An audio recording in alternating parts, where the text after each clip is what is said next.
আপনি দেখছেন news now, আমরা জানি কোনটা খবর। अस्पताल में डॉक्टर के पास पहुंचने से पहले ही बाथरूम में बच्चे का जन्म हो गया, लेकिन बच्चे को बैग में रखकर ले जाते समय बच्चा मृत पाया गया। इस घटना से जीबी हॉस्पिटल में तनाव की स्थिति पैदा हो गई। शनिवार को मोहनपुर कलकलिया इलाके की नीपू दास अपनी गर्भवती पत्नी को डॉक्टर के पास दिखाने के लिए जीबी हॉस्पिटल ले गया, लेकिन डॉक्टर के पास पहुंचने से पहले ही महिला ने हॉस्पिटल के बाथरूम में एक बच्चे को जन्म दिया। बाद में जब वह प्लेसेंटा लेकर डॉक्टर के पास गई तो उससे बच्चे के बारे में पूछा गया, लेकिन उसने कोई जवाब नहीं दिया। उसी समय अस्पताल के सुरक्षा कर्मियों ने नीपू दास को एक बैग में बच्चे के साथ जाते हुए देखा। नीपू दास को तुरंत गिरफ्तार कर लिया गया और पुलिस को सूचित किया गया। पुलिस मौके पर पहुंची और बच्चे का शव मृत अवस्था में बरामद किया गया। नीपू दास का दावा है कि उसकी पत्नी ने ही उसे बच्चे को बैग में रखकर ले जाने को कहा था। डेलिवरी আছে পরে এর আমার বউ আছে না তোমার ইয়া দিয়াতে কুছে বাচ্চাটা তুমি রাখো এটা ইয়া দিয়া রেখে দাও বাচ্চাটা রেখে দাও দা এর রেখে দিতে বাচ্চাটা আর কুছে তুমি ডেলি ইয়া লিয়াও না না সারা আমরা মারছি না বাচ্চা মারছি না। আচ্ছা এখানে তো ডাক্তার আসলো, আমরা বাথরুমে কি কারণে ডেলি বাথরুমের দিছে বাচ্চা পরীক্ষা করার লেগে সঙ্গে ডাক্তার এরপরে তার লগে লগে এইখানে ইয়ার ভিতরে ডেলিভারি আছে। হ্যাঁ এটা ডেলিভারি আছে লগে লগে ডাক্তারে দাঁড়াইছি, ডাক্তার দেন লিখা এরপরে বাচ্চাটা আমি রেখা দিচ্ছি ইয়ার থেকে আছে না আমার দুই তালার উপরে যাও গাইনি দুই তালার থেকে দুই তালার থেকে আবার ফাটাইছে নিচে ফাটাইছে ফাটাইছে এরপরে আমি কইটা অনেক বাক্স ঢুকাইছি বলতে বাচ্চাটা রাখছি এদিকে রেখা দিছিলাম। কি কারণে রাখছেন বাচ্চাটা? সঙ্গে সঙ্গে ডাক্তার দেখাইলেন না কেন? তারপরে বাচ্চাটা মারা গেছে।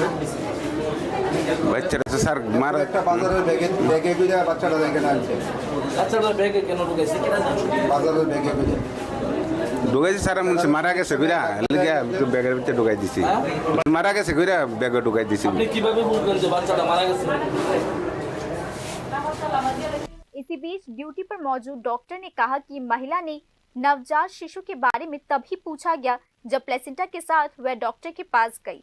পেশেন্টটা ওপিডিতে দেখা হয়েছিল ফার্স্ট, এরপরে ওপিডি থেকে লেবার রুমে ট্রান্সফার করা হয়েছে বিকজ ব্লিডিং ছিল অনেকটা, তো ওপিডিতে বোঝা যায়নি কী ছিল এক্স্যাক্টলি। এখানে আসার পরে আমরা জাস্ট কর্ডটা পেয়েছি, মানে প্লেসেন্টার সাথে যে কর্ডটা থাকে কর্ডটা ছিল, কর্ডটা ক্ল্যাম্প করা ছিল না, তো প্লেসেন্টা পেশেন্ট ভেতরে নিয়ে এসেছে।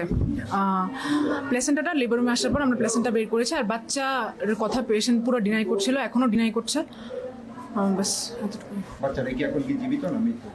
বাচ্চাটা তো এখানকার সিকিউরিটি যারা আছে ওরা হাজব্যান্ডকে রিট্রিভ করেছে, হাজব্যান্ড মেবি বাচ্চা কোথাও লুকিয়ে রেখেছিল, বাচ্চা তো এখন। অ্যাকচুয়ালি আমাদের কাছে খবর ছিল যে কি বলে একটা মহিলা নাকি একটা বাচ্চা প্রসব করছে, তার হাজব্যান্ডে নাকি তার উপরে আঘাত করছে, খবর পাই আমরা। সে বাচ্চাটা কি জীবিত আছে বর্তমানে? মারা গেছে বাচ্চাটা এখন আমরা দেখি। যতদূর জানা গেছে বাচ্চাটাকে নাকি ক্যারি ব্যাগে ব্যাগে করে বক্সে রেখে বাজারে ব্যাগে করে নিয়ে যাওয়ার চেষ্টা করেছে। বাজারে ব্যাগে করে নিয়ে যাবে সে তো স্বীকার করে। এখনো ডিটেলস কিছু জানতে পারিনি, যতটুকু সে বলছে যে আমি কিছু করিনি, আমার পিছিয়ে এসে চলে গেছে এতটুকু। अस्पताल के अन्य मरीजों और उनके रिश्तेदारों ने पुलिस से इस बात की जांच करने की मांग की है कि क्या बच्चे की मौत प्रसव के दौरान प्राकृतिक कारणों से हुई या फिर वह प्रसव के बाद बच गया और किसी तरीके से उसकी हत्या कर दी गई। अगर बच्चा मृत भी पैदा हुआ हो तब भी शव छिपाने की कोशिश करने पर कानूनी कार्यवाही की जा सकती है। दूसरी ओर संबंधित लोग यह सवाल उठा रहे हैं कि प्रसव पीड़ा शुरू होने पर गर्भवती महिला को उचित चिकित्सा क्यों नहीं दिया गया। यह सभी सवाल उठ रहे हैं कि राज्य की प्रमुख रेफरल जीबी हॉस्पिटल में बाथरूम में बच्चे को जन्म देने जैसी कुव्यवस्था क्यों हुई। Bureau report news now.